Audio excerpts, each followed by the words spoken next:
Welcome to this week's episode of At the Boundary, the podcast from the Global and National Security Institute at the University of South Florida. I'm Glenn Beckman, your guest host for today.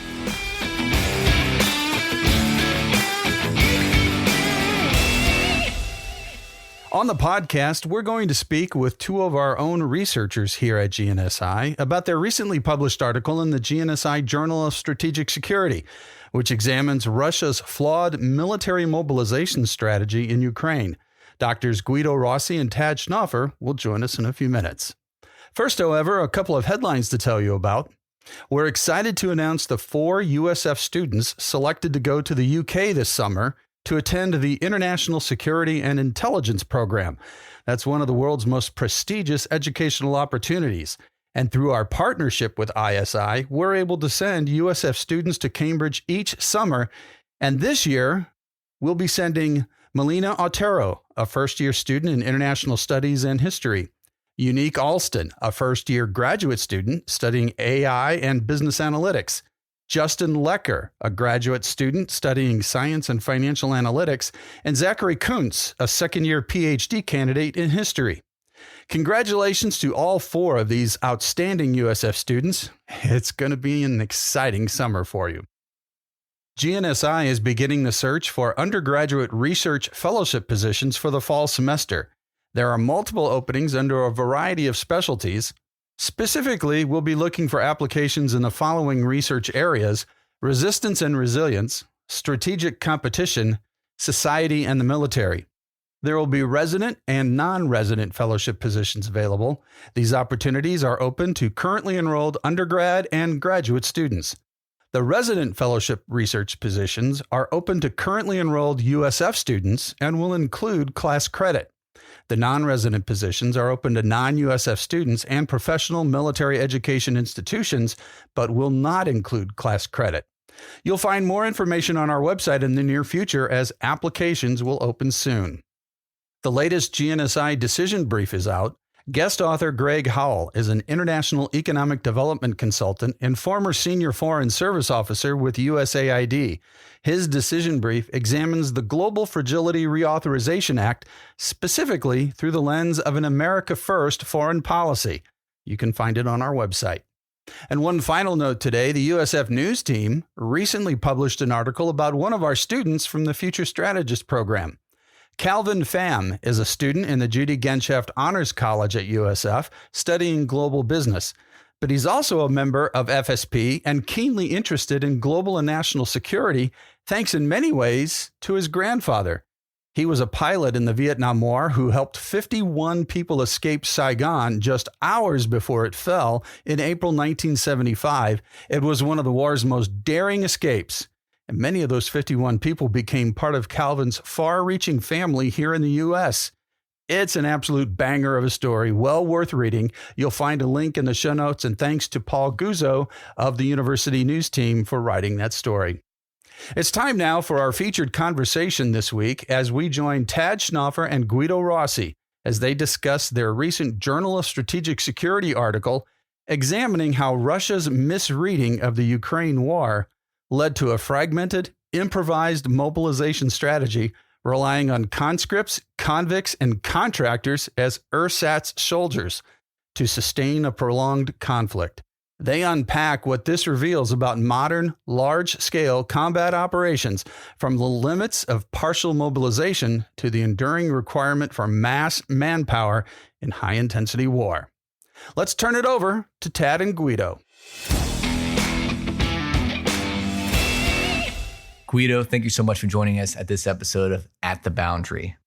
Thank you, Ted. Thank you for having me. Well, and coincidentally, today we're going to talk about a journal article we co-authored and of the Journal of Strategic Security, the JSS, which is hosted between GNSI and USF libraries. And it came out in March of this year. The focus of the article really covers the mobilization of Russian forces in the current war in Ukraine. Hence the title, Conscripts, Convicts, and Contractors, ersatz soldiers, and Russia's total mobilization workarounds. So first, before we dive into the term ersatz soldiers and what the article dives into, what was your motivation for this article?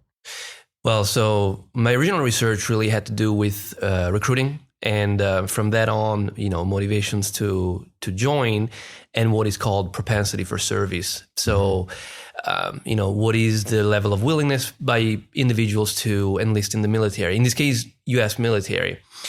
But I always thought that the type of war or type of wars that a nation embarks upon can also influence that.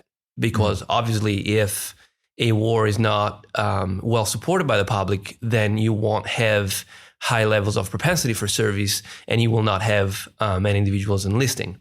And so from that came the idea of then delving into the categorization of typologies of war, of types of war. Mm-hmm.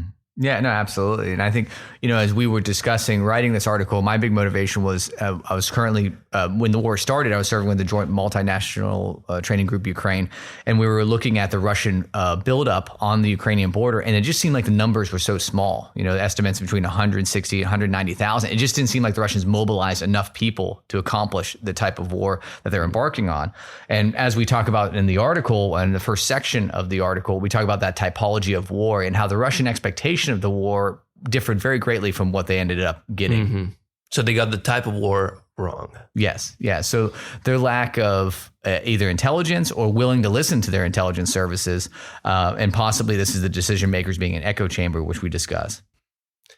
So essentially, I think the main mistake by the Russians was on two sides, misunderstanding the type of level of support that the war would have gotten from the Russian population, and then, of course, the potential Ukrainian resistance. Mm-hmm. They really thought they were going to be greeted as liberators, and so therefore, the military effort, kinetic phase of the invasion was not going to be very difficult. It was not going to last long, and so for the effort, I think they gathered about 200,000 soldiers for the invasion force.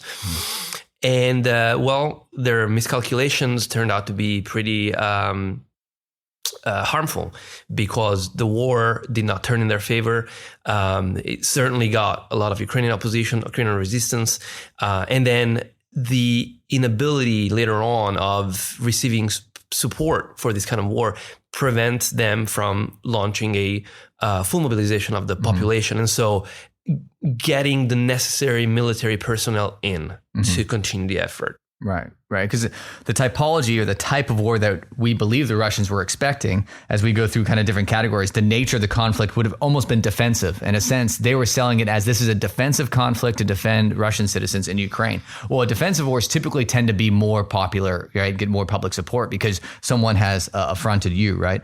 The justification for the war, the threat, the Russians expected this to be a high-level threat war because they're saying, again, going to Putin's speech right before the invasion, that they need to denazify and demilitarize Ukraine because it's a threat to Russian citizens in Ukraine, but also to Russia proper. Whether you believe that or not, that's what the Russians were using for justification. Geographically, the Russians were also trying to frame this in the narrative of their invasion almost as a homeland. Ukraine's part of us. They're our brothers. So in a sense, this isn't a foreign war, or at least they tried not to sell it as a foreign war. And again, homeland fights typically gain more public support. They expected a limited intensity, like you noted, Guido, and they also expected likely a short duration, short and decisive conflict. And for this reason, you also go back to the terminology. They still insist on calling it a special military operation, to not characterize it as a full-blown war, certainly of not long duration. Right. And that's a big use of that term, special military operation. The Putin regime tried to maintain that for a long time, even after it drug into a year 2 and year 3. But we can see that those Russian expectations were not the reality on the ground. As you noted, they miscalculated the Ukrainian will to resist and ability/capability to resist. They also miscalculated the just number of soldiers you need. And we get into the article, just some of the numbers based off of US, Russian, old Soviet doctrine. In the end, they would have needed far more than that 190,000, 200,000 troops that invaded. They probably would have needed 3 or 4 times that to accomplish their mission, assuming they had anticipated full resistance from the Ukrainians, which they, again, either miscalculated or had bad intelligence, or they just refused to look at it. Because the reality of the war was almost the opposite of what we just described. Instead of it being perceived as a defensive war, it was perceived as offensive by the Russians and, of course, as the world, right? So it was not, the official line is we're defending Russian citizens in Ukraine. That's clearly not the case. And that narrative did not carry through to public support. Or at the very least, we're defending Russians from NATO encroachment in Ukraine. Yeah, so they're trying to frame it as defensive, but it seems the reality on the ground is it's obviously just an offensive conflict. And that hurts with, as we tie this into the mobilization piece, when you try to mobilize people for a conflict, again, it's way easier to mobilize people and rally them around the flag when you're being attacked from the outside. Mm-hmm. It's harder when you're the aggressor. So Russia's, again, expected to hope, from our research here, expected the war to be framed as defensive, but it has come out offensive. The clear threat, saying Ukraine's a threat, demilitarization of Ukraine, that's not overly evident as well. It's not an existential threat. Mm-hmm. We talk about that in the article as well. Is a big difference from mobilizing a population to get support when you've been attacked and you're under an existential threat. Obviously, Ukraine does not necessarily in any military way pose an existential threat to Russia. That limits their ability to mobilize for it. And again, the intensity of the conflict is far higher than likely Russians anticipated. And obviously the duration is much longer. So all those things hinder the Russian and Putin administration's ability to mobilize forces and while maintaining public support for the conflict. Yeah. So essentially, so far, Putin has only been able to launch a partial mobilization, which is the call up of, I think, if I recall correctly, 300,000 reservists, of whom not all were sent to the front lines. Mm-hmm. And that even turned out to be quite a gamble, mm-hmm. Because it received public backlash. And when did it happen? When did they? So the major mobilization took place in the fall/winter of 2022. So the invasion happens in February. That fall, the Russians realized, whoops, we did not follow any of Clausewitz's principles of mass and concentration. They really thought they could just topple the government and overthrow the Zelensky government and put in a pro-Russian government. It seems like almost all of their political calculations their political objectives could not be met with the military force they used. So they didn't mobilize a major force before the invasion. In February of 2022, they fought the summer. Remember, they had that big withdrawal from Kyiv and Sumy provinces in the north. They reorient the military force in the summer. And then that fall, they realized we're going to need to gather that mass of forces to try to overwhelm the Ukrainians. And that's when that first and really the only major mobilization of reserve forces came up in the late 2022. Yeah, and that was the maximum attempt at mobilization that they have done so far. It's not like Putin could not legally call a mobilization if he didn't want to. He would need, of course, to issue a formal declaration of war, but that would undercut his notion of the invasion of Ukraine being just a special military operation rather than a full-scale war. And on top of that, he would also encounter huge public backlash. And considering that the survival of the regime rests on not so much support by the public, but support by the oligarchs and by the military, that would make the survival of his regime much more fragile, can we say? And so that is the reason why they have not resorted to, at the very least, not to another partial mobilization, and certainly not to a full mobilization of the Russian population.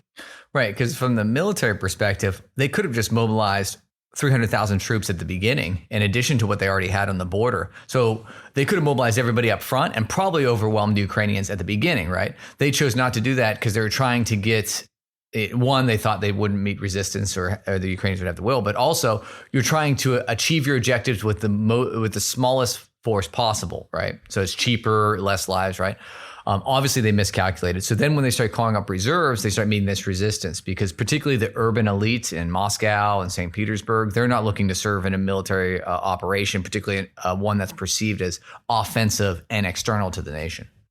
So they essentially found themselves in a quandary. They had this operation that had started that was not really going anywhere.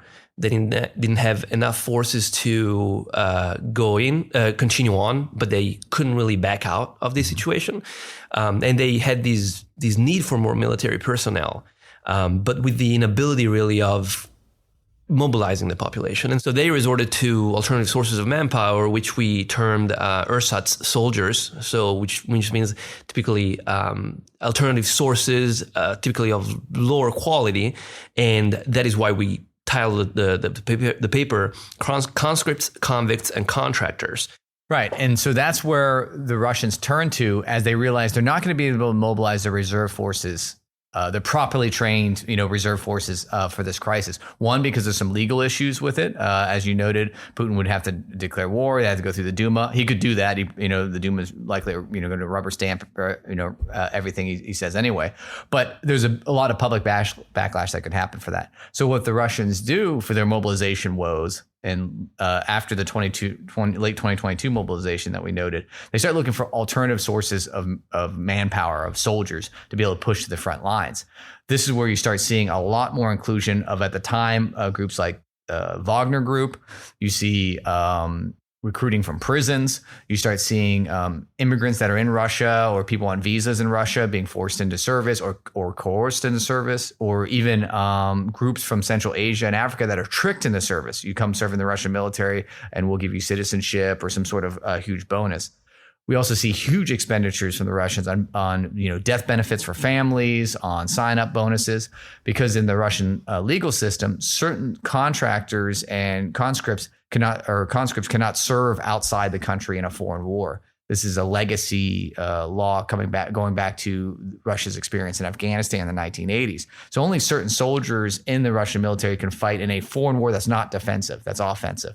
And in this case, because a war hasn't been declared, a lot of those soldiers legally, although they have been used, legally are not supposed to be used in an offensive format, particularly when there's no war declared. So Russia has had to use this workaround, and these subpar populations of prisoners or people being coerced into service is where they've turned to.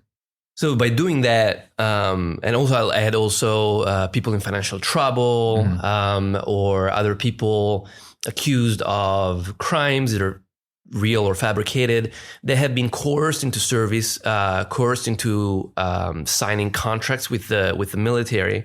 And so that's why I think the term of volunteers, it's actually it's a misnomer. Because they are not really volunteer soldiers. They've been coerced into service. Let's not forget the North Koreans as well, that have been brought into. Now, not all of these troops, especially the North Koreans and the conscripts, have been deployed to the front lines, except, initially, actually, a scandal broke out that a number of conscripts had been included in the original invasion force, and some of them died, and that created even more backlash in Russia, especially because these young people that are not supposed to be at the front lines. And so again, goes back to the public backlash that the Putin regime would suffer if it was to actually declare war and then being legally authorized to deploy conscripts abroad in Ukraine. But these other sources of manpower, they have been deployed in the Kursk region to then free up more people for active duty people for the ongoing operations in Ukraine. And I think it's also interesting. I think how the invasion of Kursk by the Ukrainians could have modified perhaps the type of war. Had the Ukrainian effort into Kursk really been perceived as an invasion of the homeland, it could have turned the war around for the Russians. It could have been perceived as really a invasion of the homeland, as a security threat to the heart of Moscow, and it could have been the basis for Putin to actually present the war now actually as a war, not as a military operation anymore, but as a survival war of survival, with the potential of declaring the war and therefore order a full mobilization. But I think the the important thing here is that it was obvious from the start that the Ukrainian incursion in the Kursk was never meant to actually be an invasion of Russia. It was just a way to divert forces away from the operations in the Donbass. Well, and in that 2024 invasion of Kursk by the Ukrainians, where they push across the border into the Russian province of Kursk, that allowed, going back to that legal standpoint, that allowed conscripts and in the end pushed the North Koreans to send troops, because now, in a sense, Russia's on the defense, to your point. But, one alternative the Russians could have done, to, going to your point, Guido, is that they could have just let the Ukrainians, in a sense, get a little bit deeper and really sent the national alarm. Like, look at how deep they pushed into it and then called a general mobilization. It seems that the Russian administration, Putin's and his advisors, understand that they're barely keeping the lid on this conflict, in the sense of where they're recruiting, the people they're mobilizing. I mean, they've exhausted really the prison system. They've really exhausted a lot of the immigrants and those people with financial difficulties. They've lowered the standards for the military when it comes to health, and their overall fitness standards. And they've heavily recruited from rural regions that are economically underdeveloped, where people are looking for a chance to increase their economic situation through military service, assuming they survive. Because there's high casualty rates. There's a lot of, as of right now, here we are in early 2026, and estimates of 1.5 million Russian casualties. So this war has been very costly, and we have roughly estimated 700,000 Russian soldiers on the front line right now. Yeah, and again, we started from an invasion force that was 190,000, and now we are at 700,000. So the idea of the article was that force that it's present today, that is the force that they should have used at the beginning. Mm-hmm. Had they done so, they would have probably completely overwhelmed the Ukrainian forces, and they would have been able to achieve their strategic and political objectives of getting actually in the Kyiv and replacing the Ukrainian regime, and then also completely seizing the entirety of the Donbass and the disputed regions. But that did not happen. The rise to the present levels of force happened gradually, and it allowed, on the other side, the Ukrainians to also mobilize to withstand that force, and that led to the lengthening of the conflict. Yeah. So to the present day, ongoing, it doesn't without an end in sight, and essentially, instead of reaping the benefits of mobilizing a small force to avoid complete public backlash, to keep the conflict on the sly, the result was actually the opposite. Mm-hmm. The conflict expanded, and in both sides, casualties and time. And so now it's a bigger problem for the Putin regime than it would have been at the beginning. Yeah, of course, we're making some assumptions with that. Is that obviously, again, from the military standpoint, basic ratios that are in standard doctrines across the world. You want 3 attackers to 1 defender, and you want to, somewhere in the realm of 20 soldiers for every 1,000 people that in an occupied city to be able to maintain control, right?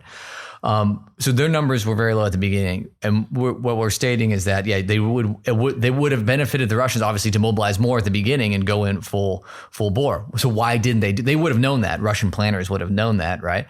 It's those assumptions of will, as those assumption of Ukrainian will, as those assumptions that they would be able, that they were maybe more technically advanced, that they wanted to keep it low impact on the population, so they didn't want to mobilize. And then possibly, this is another thing that's discussed, is if they would have mobilized 500,000 troops, the signal to the Ukrainians might have been way different, right? Perhaps that number actually would have motivated the West to do more. Because if you remember in the lead up to the war, the 190-ish thousand soldiers that the Russians had on the border, the Biden administration released a lot of classified documents stating, hey, it looks like this is going to happen. Like this is going to be the one. But a lot of, and a lot of people said, Ukraine is going to fall very quickly, or Kyiv could fall in a week, even with that low number of troops.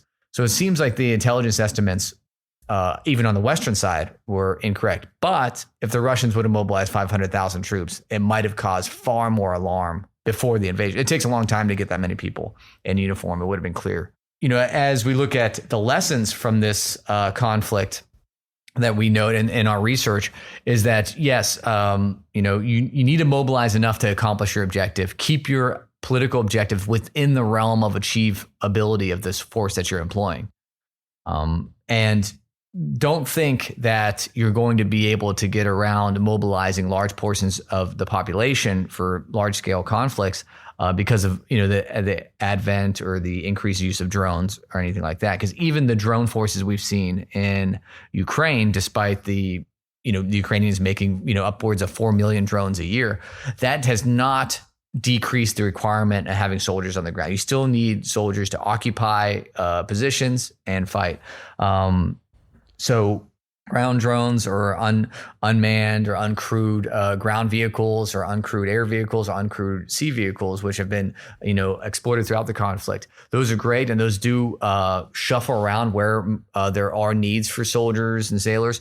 But nonetheless, the requirement to put people in uniform is still there, and it's still very high and in the hundreds of thousands. As we said, despite all the advancements that has happened in the war since its beginning over 4 years ago, you still have, like I said, roughly 700,000 Russians on the front lines and about 600,000 Ukrainians.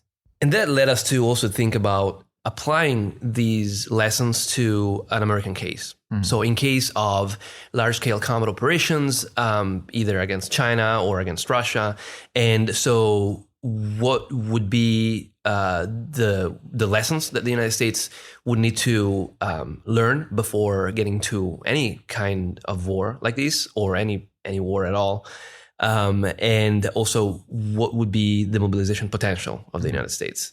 Yeah, so I mean, we come up with 5 major points in this article as a framework or as a baseline for that analysis that Guido just mentioned. And it's, one, if a country is going to start a conflict, they have to use overwhelming force. That harkens back to the Powell doctrine and other doctrines formerly in either military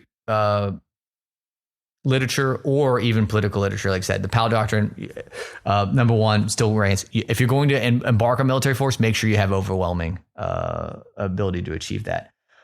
Decision makers need to base their political objectives on the reality of the conflict at hand. If your conflict is going to be an overseas offensive conflict, something like Vietnam or the Russians in Afghanistan or the Russians today in Ukraine, you can expect that your public support will not be that high, particularly when it comes to that idea of propensity of service, which Guido brought up. There's a difference of people supporting the war and then people willing to serve in it. That's a huge gap. So yes, people might support the war, but when you say, hey, it's time for you to go ahead in front lines, they're going to be way more remiss, particularly if it's portrayed, that type of war is a foreign, so it's held on foreign soil, it's offensive. So you're kind of the bad guy oftentimes. So just like the Ukrainian war right now, right, where the opposing the Russians and fighting them back, the war itself has decent levels of public support by the Ukrainians. Mm-hmm. But when it comes to actually propensity for service, wanting to enlist in the military, well, that's a completely different story. So right. the two factors of public support and willingness to serve or propensity for service, they're loosely correlated. They're not necessarily the same thing. Mm-hmm. And so we want to explore the relationship between the two and continue to apply the framework of the types of war in a new paper that we're writing about potential levels of resistance to the draft or resistance to mobilization, depending on what type of war is being waged. Also by looking back at historical cases of war, and particularly, if we're looking at American mobilizations, then we're looking at World War I, World War II, Korea, and Vietnam. Right, because as we look at the current article we're talking about with the Russian case, the overall warning is that embarking on an offensive, roughly unjustified, prolonged overseas conflict, regardless of intensity, is going to have some public support backlash, and your country's probably going to end up having to use these ersatz soldiers, these subpar soldiers from the population. Going back to our future research that we'd like to take this framework to in American cases, we saw that particularly and very evidently in Vietnam with programs such as McNamara's Folly, where the United States in Vietnam, in one of those types of wars, so again, a type of war that's offensive in nature. It's hard to justify in the public eye. It's prolonged and it's overseas. That's what Vietnam was for the United States. And intense. And in that case, high intensity. The United States had problems mobilizing and drafting the population. It had a lot of public pushback. So what does the government do? They use subpar, people who are, in this case, when I'm talking about McNamara's Folly, or McNamara's 300,000 or 100,000. That's where the Secretary of Defense at the time, Robert McNamara, lowered the health standards and test standards for basic level recruits so that they could incorporate more people from populations that typically would be denied service because they would be seen as unable to properly execute orders or unable to carry out operations in harsh environments, particularly the jungles of Vietnam. But they lower those health standards to get the numbers. And that's one thing with mobilization. It's not just about the numbers. It's not, we've talked a lot of numbers over the course of this interview and in the article. We talked about 190,000, 700,000. But one of the big points we're getting at is the type, who makes up those numbers. Because there's a big difference between an army of professionally trained reservists and active duty members in a 600,000 person army compared to an army that might be larger, but where you have convicts, you have people who have been coerced into service, you have people with a lot of health issues, or you have people with mental disabilities that have been forced to the front lines. They're going to fight differently. And one part that we expanded on this article, and we're looking to do so in the next article, is what happens when those individuals come home. In Russia, they're having a lot of issues with this phenomenon they call the Black Widow phenomenon, where people are getting married just to get the death benefits potentially of soldiers that go to the front lines in Ukraine and die. And so you're having marriages, on false premises. You have families that are not maybe getting these benefits or not. I mean, it's really creating a lot of social issues at home, particularly in the communities affected. As we noted, it's not so much the Russian elite or the Russian urban classes and in its major cities. It's more of its rural classes and people in underdeveloped regions across Russia, particularly in the east, that are suffering from this. And then the ramifications are not just on the battlefield. It's what do you do when these individuals come home, or what do their families do when they perish or suffer severe injuries? Are they going to be taken care of by the state? Particularly if they're not actually, in the beginning, they were pushed to the front lines under false pretense, or I guess I'd say poor motivation, coerced. They were pretty much forced. Mm-hmm. And then another point that I wanted to make is the use of ersatz soldiers, like you said, provides soldiers of lower quality or that can create problems. Mm-hmm. If we're looking at contractors spell troubles. They have done that in Russia, and we saw it with a major mutiny and essentially an attempted coup to Russia, and from then on, started a lower reliance on contractors for the efforts in Ukraine. But it's not the first time that contractors created problems. They created problems in Afghanistan and in Iraq, especially during the U.S. effort, which again was turned into a lengthy war, sometimes of at least of higher intensity than predicted. That was not widely seen as justified, and it was certainly an overseas war that didn't have very high levels of public support, and therefore the United States could not have launched a mobilization for that war at all. In fact, it wasn't done. But to obtain the military personnel necessary for that, other strategies were implemented, like the stop loss. or heavy reliance on contractors, which then created problems.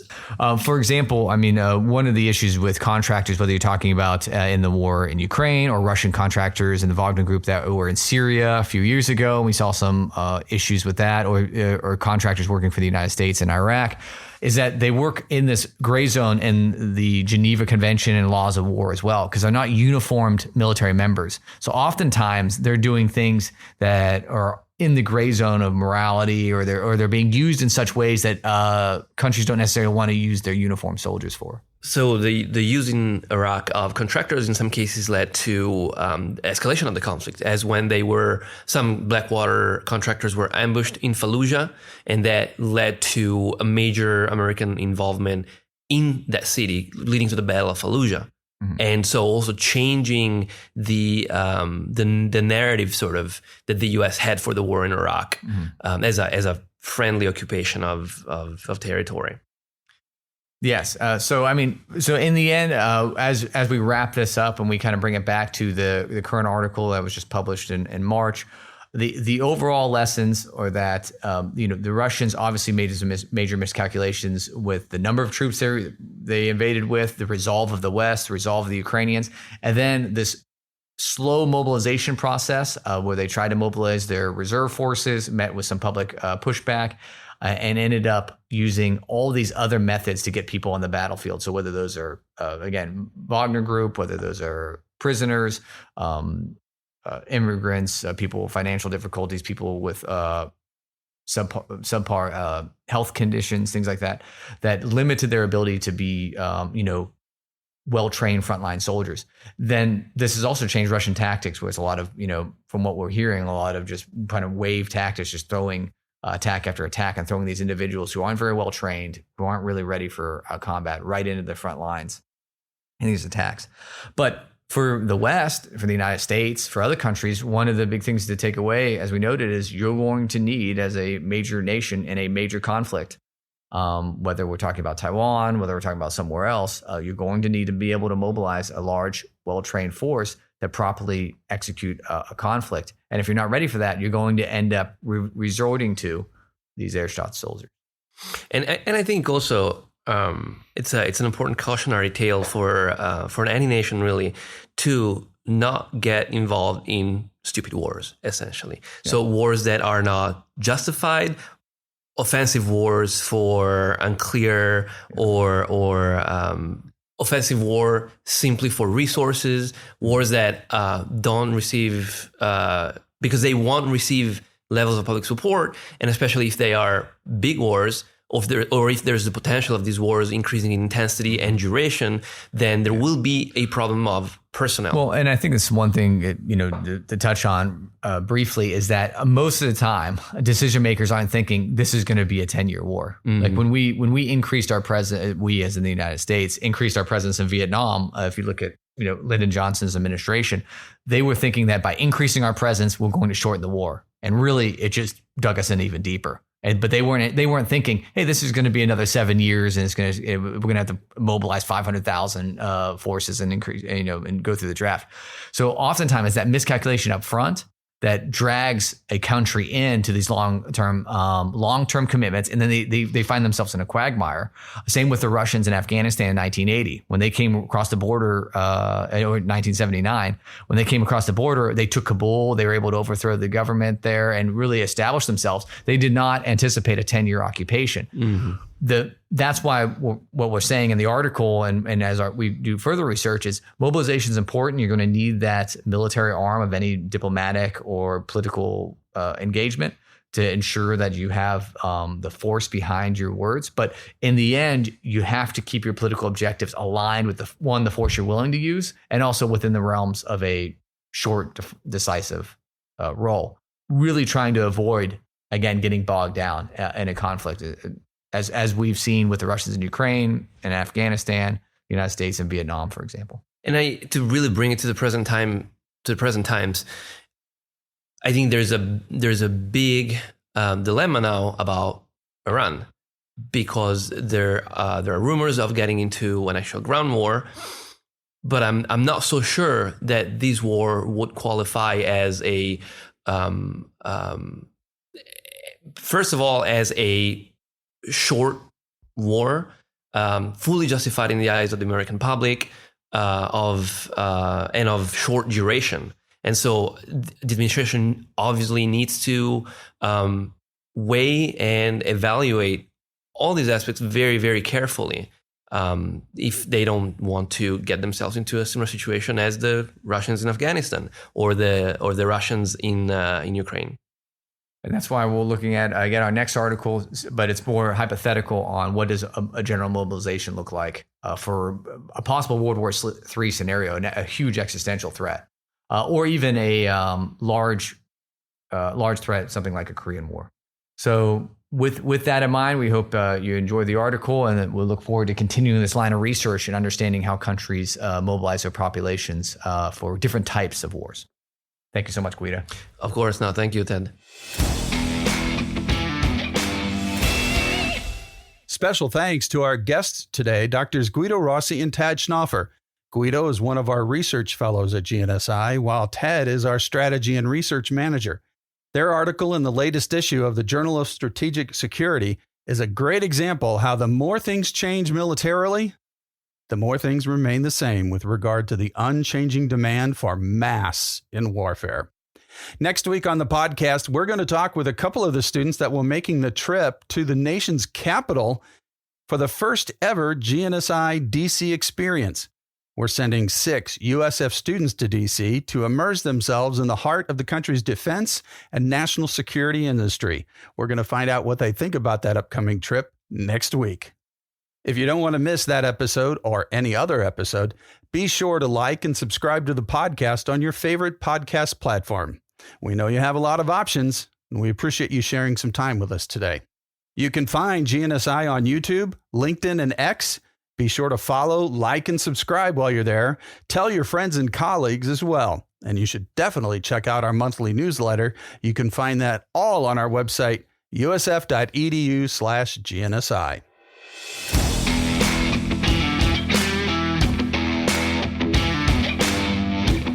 That's going to wrap up this episode of At the Boundary.